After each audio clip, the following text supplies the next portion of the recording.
Hello everybody, welcome to the second video of the day. Now this video is going to go over the total amounts of Uru, Feathers and other helpful information for the month.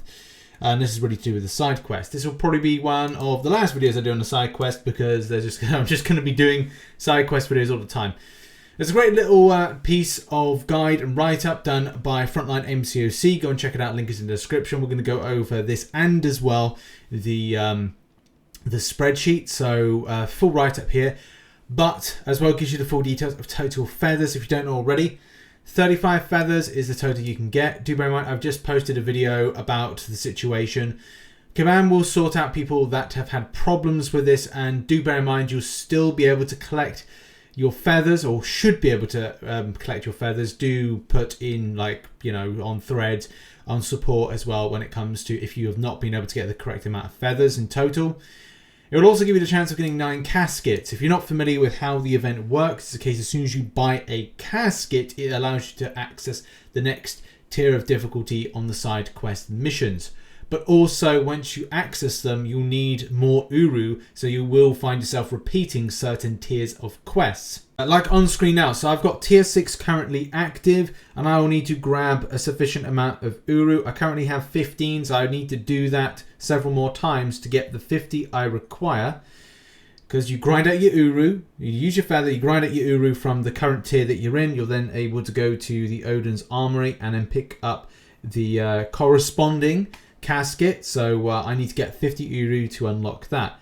Once I unlock that, it will then allow me to do tier 7. So the tier 7 difficulty will then pop up into here, and then I'm able to then do the same process with getting the tier 7 or the 7th casket to then unlock tier 8, and the process continues.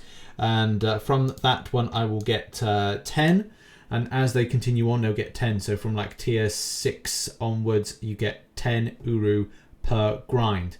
Unless, you know, you've got tier 9, which gives 11, which is it's handy. But then, you know, there does come a point of going like, right, well, I need that in order to buy the stuff and to get myself into tier 10.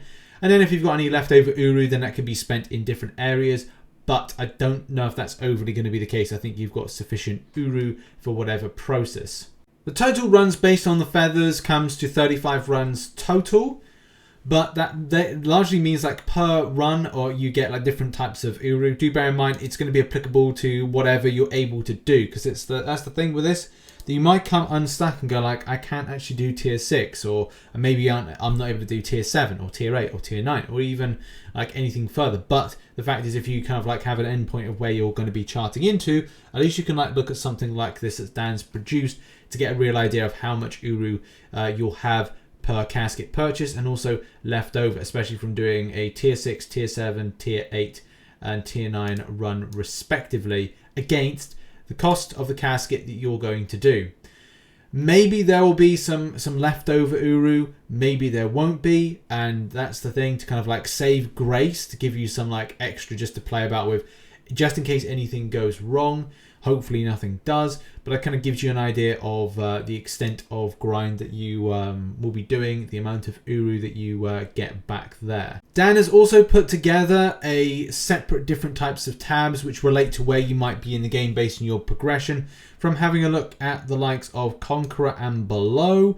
Also, there is Conqueror and below Uru grind, so it puts into perspective where you are in the game as to like where you're kind of grinding out. So it's helpful to get a perspective on it. But as I said, my process we're looking at this is know your limits. So you can go in and take your feather, go and do the grind, but know your limits based on what you can do. If you make a mistake and go, I've gone into a higher tier, then just try and do it as best you can. Maybe if it costs you units, at least you know where to stop when it becomes too difficult for you. And there will be people that are a lot lower that will find this a bit more difficult than it is. Also, each time there's a new tier, I'm going to be doing that here on this channel. So the next one will be tier 7, which is likely a couple days away Once I've done that, at least you can get a perspective and go, that may be too high for me. Especially tier 6 at the moment is very much 5-star based champions. But, you know, I think it's going to be Saturday, I want to say. That's the point I'll be posting that video if I got time to do it. If not, it then will be either Sunday or like early next week to give you an idea whether or not it's a bit too top end. Whereas the 5-star seem to be around tier 6. It may be a case we start seeing 6 stars in tier 7. And also the process is pretty much well explained here. I think this is the best thing to kind of like come out. Yes, there's one other one we'll have a look in a minute, but collecting game mail, purchase caskets 1 to 5, play tier 6 5 times, purchase casket 6, play tier 7 6 times, purchase casket 7, play tier 8 7 times, purchase casket 8, and it goes on. So that process is pretty standard, and as well, this is a great guide if you need a written version. There's also a really cool visual version that is done by MCOC Trucos, Marvel Trucos. So yeah, go and check it out. It just kind of follows the process, just goes down there, down there, down there. It's a nice infographic, so yeah, go and check that out. And that's been a video. Hopefully it helps out people as well, get that idea of how much Uru you will get at the point of grinding this event and the limits that you can achieve based on where you are in the game and your current titleage. And also gives you the idea of how many of those caskets you can purchase and how many feathers total you can get. Either way, this has been a video. Check out some other content recently posted. Should have a few more videos dropping today, if not a lot over the next couple of days. Grind guides, Cavalier guide. I've got a 7.1 100% guide. It's really well put together. So yeah, look out for that one very soon. See you soon as well. Bye-bye.